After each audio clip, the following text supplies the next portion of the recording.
segundo mensaje del libro de Job, usando el tema de encontrar la paz en un camino impredecible. El domingo pasado empezamos a estudiar la vida de este hombre interesante de la Biblia, un hombre que vivió aproximadamente hace 4,000 años, en el tiempo de más o menos Abraham, en una tierra llamada Edom, probablemente al este de Israel. Y su característica más notable que aprendimos es que Job tenía una fe sólida en Dios. Él confiaba en Dios para todo, en todas las circunstancias, para lo terrenal, para lo espiritual y para lo eterno. Y su fe se mostraba claramente en su vida, la manera en que vivía. Porque Job no era un hombre perfecto, pero no era culpable de pecados groseros. Él amaba a su prójimo, amaba a su esposa, a sus 10 hijos, y era un buen líder espiritual en su hogar. Él les enseñaba a creer en Dios también.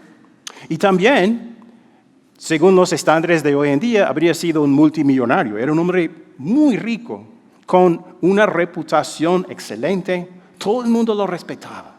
Entonces tenía básicamente la vida de sus sueños. Hasta un día, cuando en el transcurso de una sola hora, todo cambió. Porque la primera escena es Dios y su vida y toda la prosperidad que tiene, su fe en Dios. Pero la segunda escena nos lleva al cielo.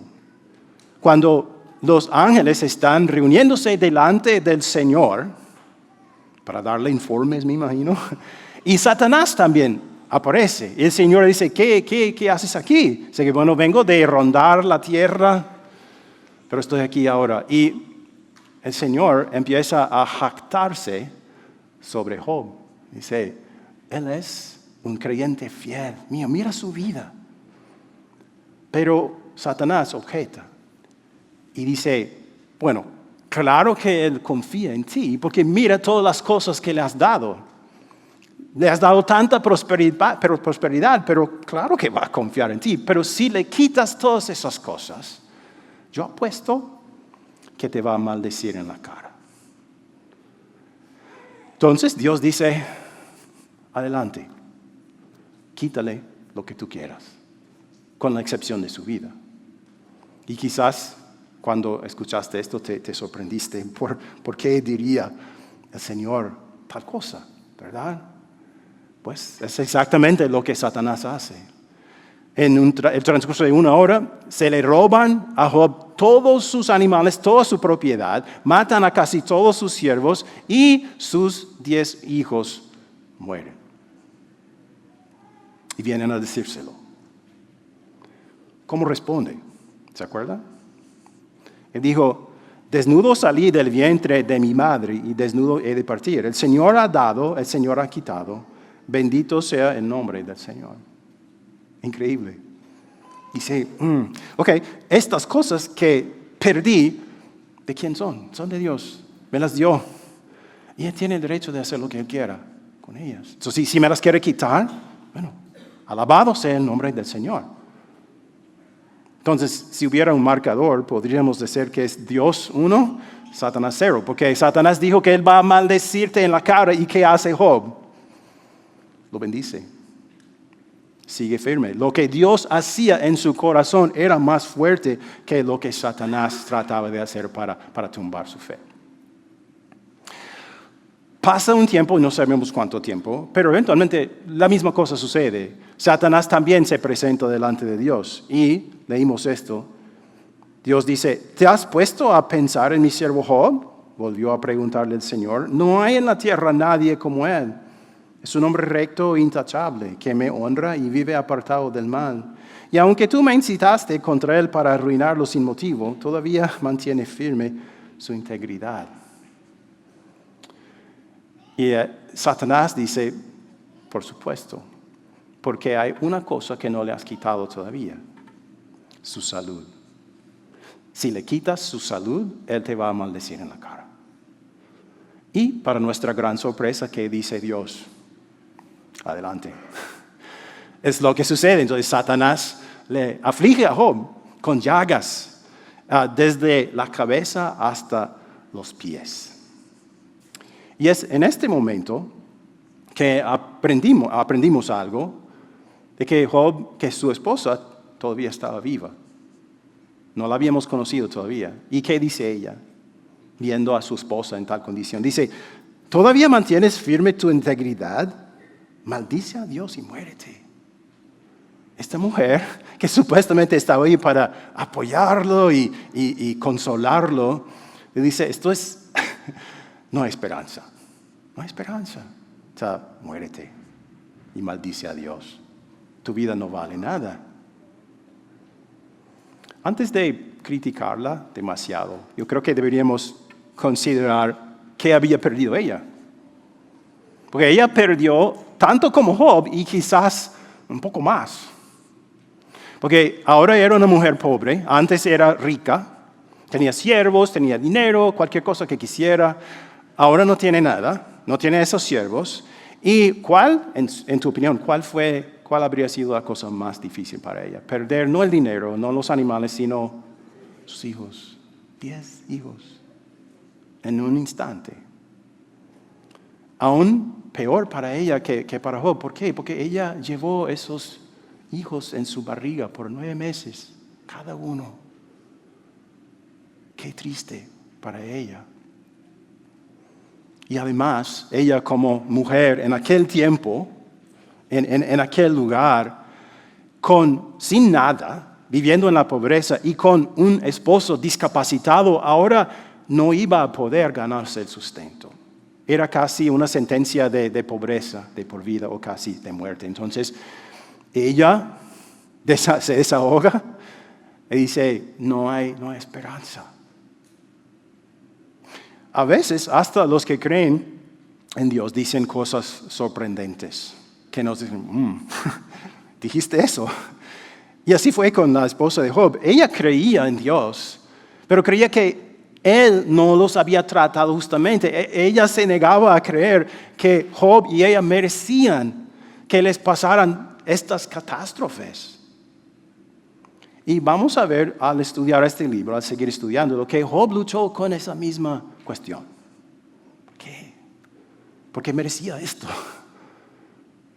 Pero lamentablemente su solución, la solución de la esposa de Job era, bueno, parece que Dios te ha vuelto la espalda, entonces vuélvete la espalda a Él y muérete. Job tendrá una mejor solución. Pero ¿cómo responde él? Dice, mujer, hablas como una necia. Si de Dios sabemos recibir lo bueno, ¿no sabemos también recibir lo malo?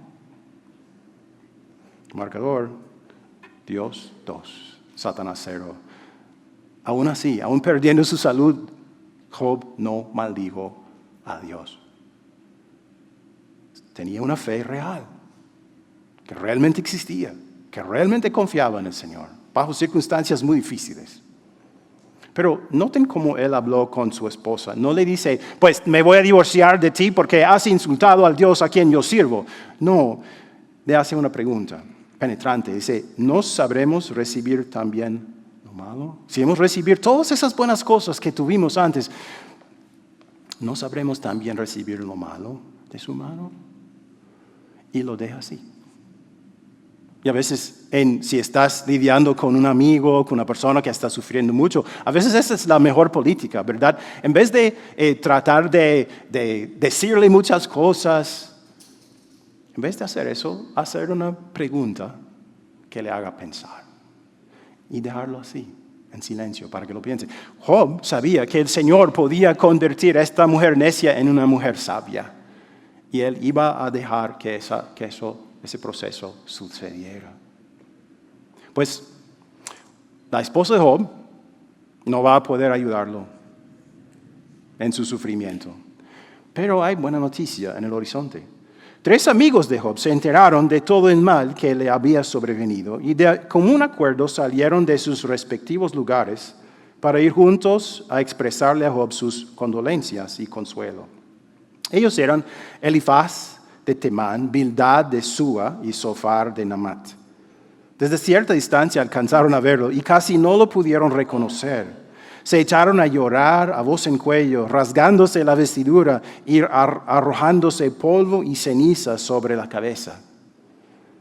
Estas palabras nos enseñan qué tan seria era la enfermedad que tenía Job.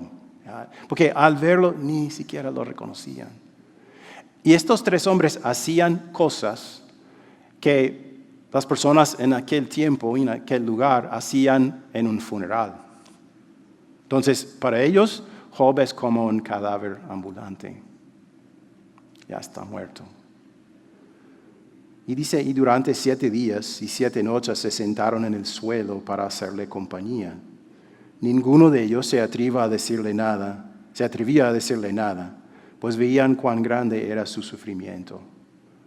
7 días sin hablar, muchísimo tiempo, ¿verdad? Yo he experimentado momentos de silencio un poco incómodos, largos e incómodos, pero este tiene que ser el récord mundial. Pero ¿hicieron bien en hacer eso? Sí. Veían cuánto sufría Job.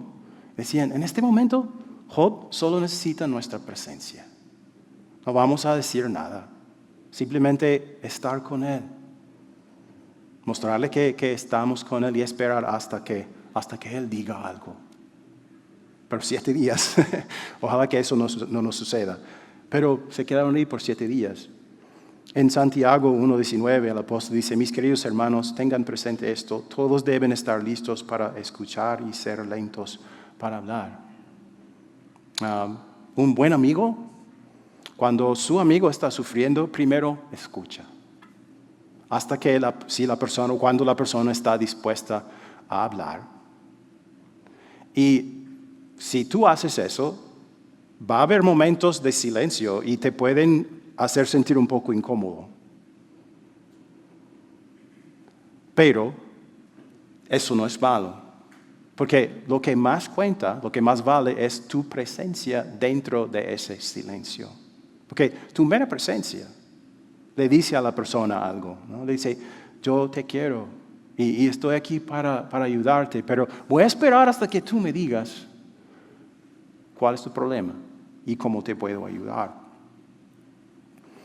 Bueno, finalmente, Job habló. Después de esto, Job rompió el silencio para maldecir el día en que había nacido. ¿Te sorprende eso? Este hombre que después de todas esas catástrofes todavía mantenía su integridad y su fe, ahora dice, ojalá que yo nunca hubiera nacido. ¿Te sorprende un poco? Podemos decir, volviendo al marcador, Dios 3, Satanás 0. ¿Maldijo Job a Dios? No. Casi lo maldijo, ¿verdad? Porque maldecir el día de su nacimiento es como, bueno, Dios determinó que él iba a nacer en ese día, pero no maldice a Dios. Pero dice, si yo no hubiera nacido, sería mucho mejor para mí. ¿Has dicho algo o pensado algo alguna vez? Ojalá que yo no hubiera nacido, que no estaría experimentando este sufrimiento, esta catástrofe. Well, puede ser. Y no es sorprendente, porque como dije, hasta personas que creen en Dios a veces dicen cosas dentro de su sufrimiento, cosas sorprendentes. Pero en tal momento, ¿qué necesitas? No necesitas un amigo que te diga, no, bueno, ponte pilas, haz lo que tienes que hacer para salir de esta oscuridad. No, necesitas un amigo que te va a recordar primero que tienes un Dios que te ha bendecido, que tu vida no es un fracaso total, que Él te ha dado muchas bendiciones en el pasado y puedes darle gracias por esas bendiciones. Y también recordarte que Dios te ha dado más que la vida física por medio de Jesucristo. Él te ha dado la vida verdadera, la vida que no termina en la oscuridad, sino en la luz de la vida eterna, la luz de la perfección. Es la clase de amigo que necesitas, porque solo así podrás salir de esa oscuridad. Hasta ahora, creo que los amigos de Job eran como los 3 mosqueteros. ¿Cuál es el lema de ellos? Uno por todos, todos por uno. Vamos a consolar a nuestro amigo Job, vamos a levantarlo del suelo. Y hasta ahora lo han hecho bien. Pero lamentablemente cuando empiezan a hablar, se parecen más a estos 3 chiflados. Porque sus palabras no son de ayuda. Sus palabras son palabras que pueden hacerle daño a Job. Entonces, Elifaz es el primero en hablar, probablemente porque él es el mayor. Y dice, ponte a pensar, ¿quién que sea inocente ha perecido? ¿Cuándo se ha destruido a la gente íntegra? La experiencia me ha enseñado que los que siembran maldad cosechan desventura. El soplo de Dios los destruye, el aliento de su enojo los consume. Por eso ahora te ves rodeado de trampas y te asaltan temores repentinos. Por eso ahora te ves rodeado. Bueno, es una repetición. ¿Okay? ¿Qué está diciendo Elifaz a Job? ¿Quién tiene la culpa? Él.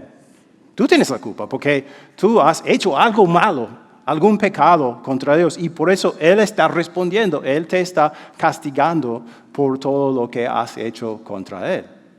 Y más tarde en su discurso, si lo lees, y recomiendo que leas el libro de Job, 42 capítulos, pero cada semana puede leer como 6 o 7, ¿verdad? Él hasta inventa algunos pecados que cree que Job es culpable de ellos, pero habla sin conocimiento, no tiene evidencia de eso. Pero dice, no, hay causa y efecto. Si Dios te está castigando de esta manera, significa que has hecho algo malo. Muchas personas me preguntan si deberían creer en la karma. ¿Saben qué es la karma? ¿Han oído de ese principio? En inglés we say, what goes around comes around. Como la idea es que si tú haces cosas malas, te van a suceder cosas malas. Si haces cosas buenas, te suceden cosas buenas. Causa, efecto. Muy sencillo. ¿Crees que Elifaz creía en la karma? La karma no es de esta parte, es de la India.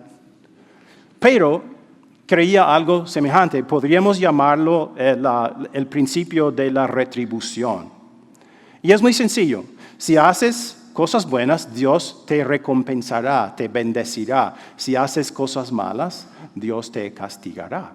Y era una creencia común. Casi todos lo creían en aquella época. Y se puede ver evidentemente en todas las palabras de los amigos de Job. Porque le dicen, has hecho el mal, has hecho algo malo. Entonces, si te cambias, si te haces una mejor persona, entonces Dios va a quitar el sufrimiento y vas a tener de nuevo todas tus bendiciones. Un problema.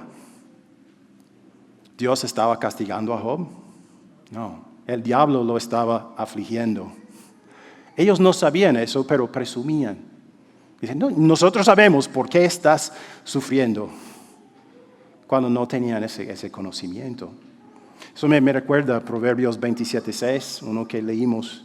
Más confiable es el amigo que hiere que el enemigo que besa. Es bueno tener un amigo que te diga, estás actuando mal, o estás pecando, estás equivocado, con amor, ¿verdad? Porque así puedes arrepentirte y Dios puede perdonarte y puede ayudarte a cambiar. Pero en este caso, hacían el mal. Sus palabras eran dañinas porque no eran ciertas. Y Jesús nos advierte en el pasaje que voy a leer ahorita contra la idea de presumir que una persona sufre por X causa. O decir, debido a que él sufrió mucho, debe de estar culpable de algo muy grande, algo muy malo. Él dijo, refiriéndose a un evento que había pasado en Jerusalén, ¿o piensan que aquellos 18 que fueron aplastados por la torre de Siloé eran más culpables que todos los demás habitantes de Jerusalén? Les digo que no. De la misma manera, todos ustedes perecerán a menos que se arrepientan. Jesús dijo, qué forma de morir, ¿verdad? Ser aplastado por una torre. Pero la gente pensaba de manera igual que los amigos de Job. Bueno, tenían que ser pecadores muy grandes para morir de esa forma. Pero Jesús dice, no te atrevas a juzgar así. Dios no obra así. Dios no obra así. Y Él sabe por qué murieron así, en su gran plan, pero tú no sabes. Entonces Jesús con esas palabras destruye el principio de la retribución, el principio de la carne. Dice que Dios no es así, el verdadero Dios no es así. No puedes decir, porque esto sucedió, yo sé la causa, ¿verdad? Tenemos que tener cuidado de no disparar sabiduría que no es de Dios. Hay mucha sabiduría que escuchamos en las redes sociales, en la internet, que son teorías como estas, que no son sabiduría de Dios, que hasta pueden hacer daño a una persona. Mientras más estudiemos la Biblia, la palabra de Dios, más sabiduría que tendremos para aplicar a las personas. Porque según estos principios, por ejemplo, si yo estoy sano y soy rico, entonces, ¿cuál sería la conclusión? Dios está bien conmigo. Aunque yo realmente no confíe en Él, aunque lleve una vida escandalosa, no importa. Él está bien conmigo porque tengo riqueza y estoy saludable. Falso. Jesús dice que es una falsa conclusión. Puedo pensar que, bueno, en el juicio me va a ir bien, porque Dios me bendijo tanto en este mundo, seguramente me va a recibir en el cielo. Pero si no creo en Él, si no confío en Él, no me va a recibir. Y lo opuesto, si estoy sufriendo, puedo pensar que, bueno, ahora a mí me toca hacer algo para salir de esto, para que Dios vuelva a amarme. Pero el problema es que el único que puede restaurar mi relación con Dios es ¿quién? El que murió en esa cruz, no yo. Yo no morí en esa cruz. Yo no puedo restaurar mi relación con Dios. Solo Jesús pudo hacerle eso. Entonces esto puede llevarme a poner mi confianza en mí mismo y no en Él. Son palabras dañinas. Ten cuidado de no usar sabiduría que no es de Dios. ¿Cómo se siente Job?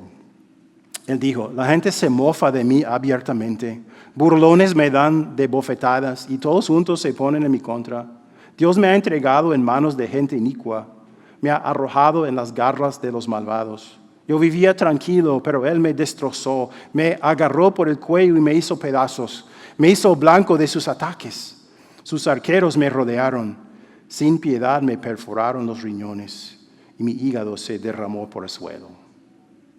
Se siente traicionado por Dios y por los tres chiflados. ¿Verdad?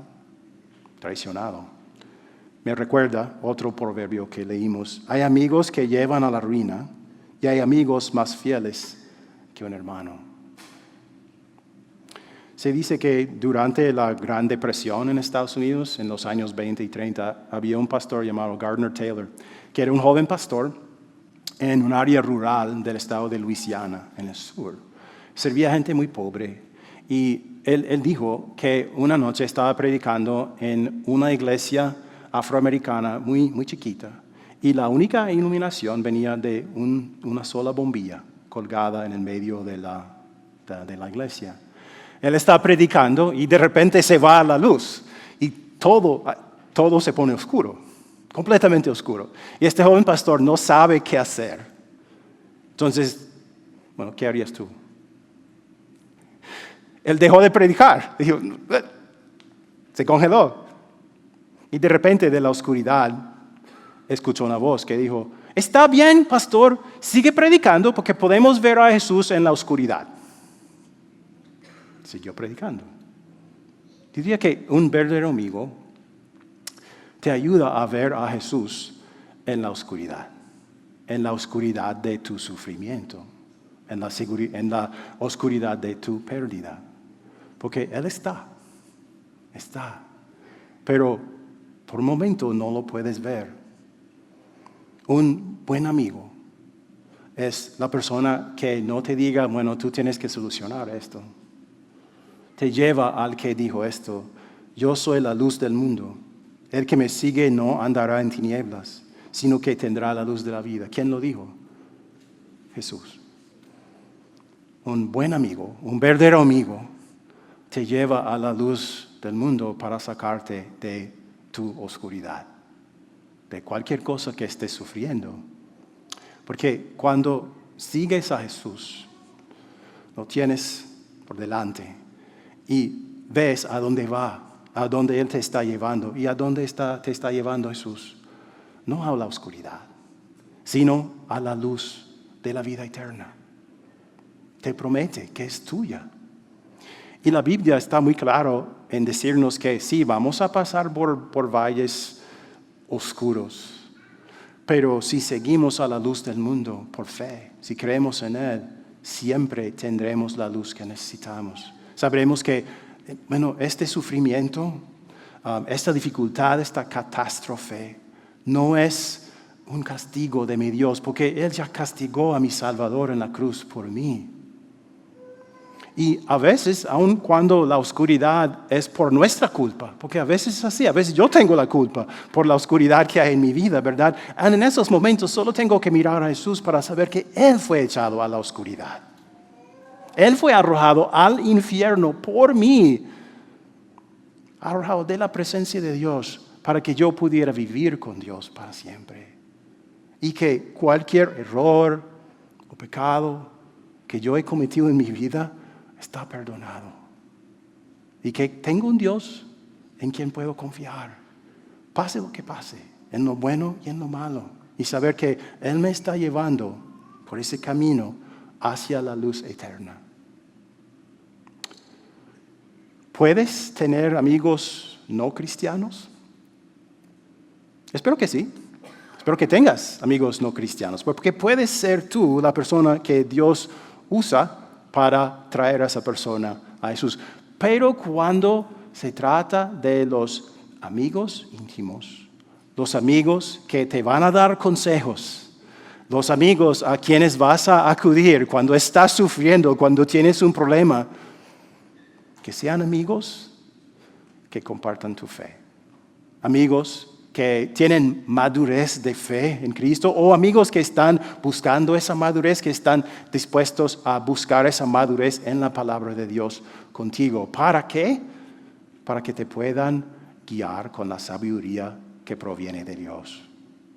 No con falsos principios, filosofías humanas o cosas que te alejan de Dios y perjudican tu caso y empeoran tu caso. Se dice, lo que realmente importa es lo que ocurre en nosotros, no a nosotros. Para concluir, voy a decir que un verdadero amigo cristiano, te va a recordar lo que dije la semana pasada, que cuando Dios te quita algo, como lo hizo en el caso de Job, es porque Él quiere darte más de ¿quién? De sí mismo. Cuando Él te quita algo, dinero o reputación o trabajo o salud, es porque Él quiere que tú tengas más de Él, más de Dios. Y un buen amigo te va a recordar de eso.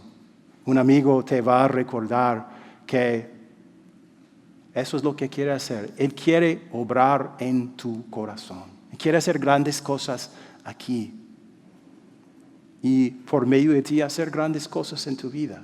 Un verdadero amigo va a decir, ok, entonces estás sufriendo, pero andemos juntos en la palabra de Dios para que Él te llene de sí mismo más y más cada día. Y vamos a ver qué va a hacer Él en ti y por medio de ti. ¿Hemos recibido aliento de la vida de Job? Espero que sí. Aquí está el principio. Dios hizo eso en su vida para nuestro beneficio y Él hará lo mismo por nosotros. Amén. Amén.